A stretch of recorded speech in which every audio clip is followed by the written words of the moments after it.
Hello दोस्त। चलिए आज हम जानते हैं हिस्ट्री का फोर्थ चैप्टर लिखा है इतिहास अध्याय 4 आदिवासी दिक्कू और एक स्वर्ण युग का कल्पना। चलिए इसका क्वेश्चन देखते हैं फिर आंसर बताते हैं। फिर से याद करें प्रश्न। रिक्त स्थानों को भरें। अंग्रेजों ने आदिवासियों को के रूप में वर्णित किया और झूम खेती के बीज के रूप में झूम की खेती के बीज बनाने के तरीकों को कहा जाता था। और गो नंबर मगध भारत का ब्रिटिश भूमि बंदोबस्त के अंतर्गत आदिवासी का मुखाओं का स्वामित्व मिल गया। और घो नंबर असम के और बिहार के काम करने के लिए आदिवासी जाने लगे। क्या जाने लगे? आदिवासी को जाने लगे। चलिए इसका आंसर देखते हैं। अंग्रेज ने आदिवासी लोगों को अभ्यास बताया। क्या बताया? अभ्यास बताया। और खो नंबर झूम खेती की बीज बोने की विधि को स्थानांतरित खेती के रूप में जाना जाता है। क्या जाना जाता है? स्थानांतरित खेती जाना जाता है। ब्रिटिश भूमि के बंदोबस्त के तहत मध्य भारत की आदिवासियों का प्रमुखों को सरदार की उपाधि मिली। किसका उपाधि मिली? सरदार की उपाधि मिली। आदिवासी के असम के चाय बागानों को बिहार में नील के बागानों को काम करने के लिए जानते हैं। अगर जाने आसाम में क्या कुंची का खेती होता है? चाय का खेती है। और बिहार में नील बागानों का खेती होता है जो गांधी जी टैक्स से हटाए थे, जो टैक्स लगा दिया था। चलिए दूसरा नंबर का क्वेश्चन आंसर देखते हैं, सही या गलत बताइए। झूम काश्तकार का जमीन में जुताई करते हैं और बीज रोपते हैं। ख नंबर व्यापार संथालों को कृषि खरीद कर उसे 5 गुना ज्यादा कीमत पर बेचते हैं। गो नंबर बिरसा और अपने अनुयायियों का आह्वान किया कि वे अपना शुद्धिकरण करें और शराब पीने छोड़ दें और डायन का जादू टोने जैसे प्रथाओं को यकीन ना करें। घो नंबर अंग्रेजों आदिवासियों को जीवन पद्धति को बचाए रखना चाहते हैं। चलिए इसका आंसर देखते हैं। चलिए आइए जानते हैं इसका आंसर। इसका आंसर है कि को नंबर झूम किसान भूमि की जुताई करते हैं और बीज बोते हैं। ये सत्य है। जुताई भी करते हैं और बीज बोते हैं, ये सत्य है। सॉरी वो सत्य है। क्या है? वो सत्य है।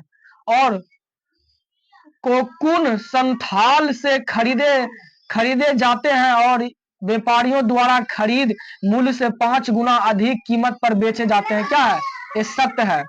और बिरसा ने अपने अनुयायियों को खुद को युद्ध करने के, शराब पीने का त्याग करने के, जादू टोने से विश्वास करना बंद करने का आग्रह किया है। क्या है? सत्य है। जादू टोना से क्या किया?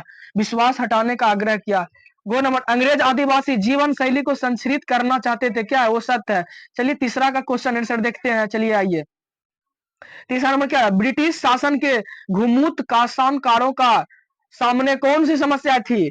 देखते हैं इसका आंसर। स्थानांतरित कृषकों को अस्थायी खेती करने के लिए मजबूर किया और लेकिन भूमि के प्रकार को और पानी के कमी के कारण वे पर्याप्त उत्पादन नहीं कर सके। जब जंगल तक पहुंच प्रतिबंधित थी जो उनमें से कोई को काम नहीं तलाश में दूसरे क्षेत्रों में जाना पड़ा था। कहाँ जाना पड़ा? दूसरे क्षेत्रों में जाना पड़ा। चलिए आइए हम चौथा नंबर का क्वेश्चन आंसर देखते हैं। चलिए फटाफट। औपनिवेशिक शासनों को तहत आदिवासी मुखियाओं की ताकत में क्या बदलाव आए? चलिए इसका आंसर देखते हैं। ब्रिटिश शासन के तहत आदिवासी मुखियाओं को कार्यों और शक्तियों में काफी बदलाव आया। उन्होंने अपनी अधिकांश प्रशासनिक शक्तियों खो दी और उन्होंने अंग्रेजों द्वारा बनाए गए कानूनों का पालन करने के लिए मजबूर किया। उन्होंने अंग्रेजों और इसके आगे देखते हैं आंसर यहाँ पे है दिया हुआ को कर देना पड़ता था। उन्होंने ब्रिटिश सरकार की ओर से अपने लोगों को अनुशासित करने की अपेक्षा की गई थी और हालांकि उन्होंने गांवों को एक समूह पर अपनी भूमि को स्वामित्व रखने की अनुमति थी और वे भूमि किराए पर दे सकते हैं थे। इस प्रकार औपनिवेशिक शासन के तहत आदिवासी मुखियाओं का अधिकार काफी कम हो गया था। क्या हो गया था? काफी कम हो गया था। चलिए 5 नंबर का आंसर देखते हैं फटाफट। आइए दिकुओं के आदिवासियों को गुस्से के कारण क्या थे? गुस्से के कारण ये थे कि व्यापारियों और साहूकारों के साथ बातचीत का मतलब आमतौर पर आदिवासियों के लिए कर्ज और गरीबी होते हैं और इसीलिए साहूकारों और व्यापारियों को कष्ट बाहरी लोगों के रूप में देखी जाता था। उन्होंने आदिवासी लोगों को दुख का कारण माना जाता था और साहूकारों और किसी भी बाहरों व्यक्तियों को दिक्कू कहा जाता था। क्या कहा जाता था?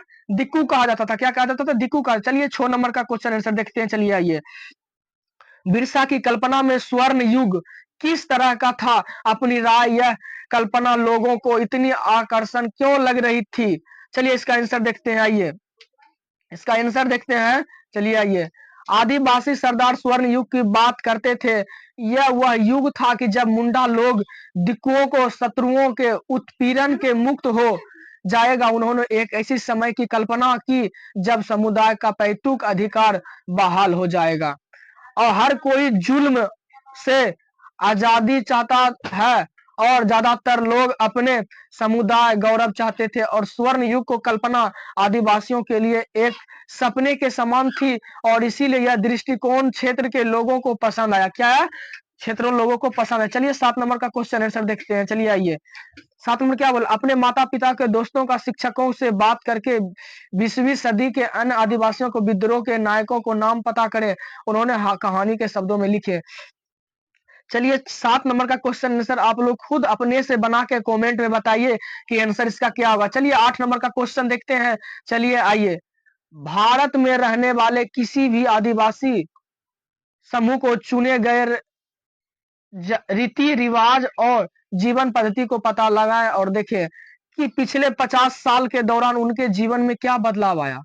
चलिए इसका आंसर देते हैं। संथाल विद्रोह हुए, झारखंड के बसने के लिए वीरभूमि हजारीबाग, बोकारो और रोहतास में स्थानांतरित हुए थे। वे खुद को उस जमीन पर मालिक मानते थे और जिस पर वे रहे थे और कुछ साहूकारों ने भी अपनी स्थिति दर्ज कराया। 30 जून 1855 की संथालों को खुद को स्वतंत्र घोषित कर दिया और सिंधु मुर्मुर और काहू मुर्मुर ने नेतृत्व को ब्रिटिश शासकों और उनके एजेंटों को खिलाफ आखिरी दम तक लड़ने की शपथ ली। भारत के पूछेगा कि उपराष्ट्रपति क्या है या राष्ट्रपति क्या है, तो बताना द्रौपदी मुर्मू। चलिए क्वेश्चन समाप्त हुआ। मिलते हैं अगले वीडियो में। और वीडियो पसंद आए तो लाइक और सब्सक्राइब कमेंट दोनों कीजिएगा और अगले चैप्टर को बताएंगे।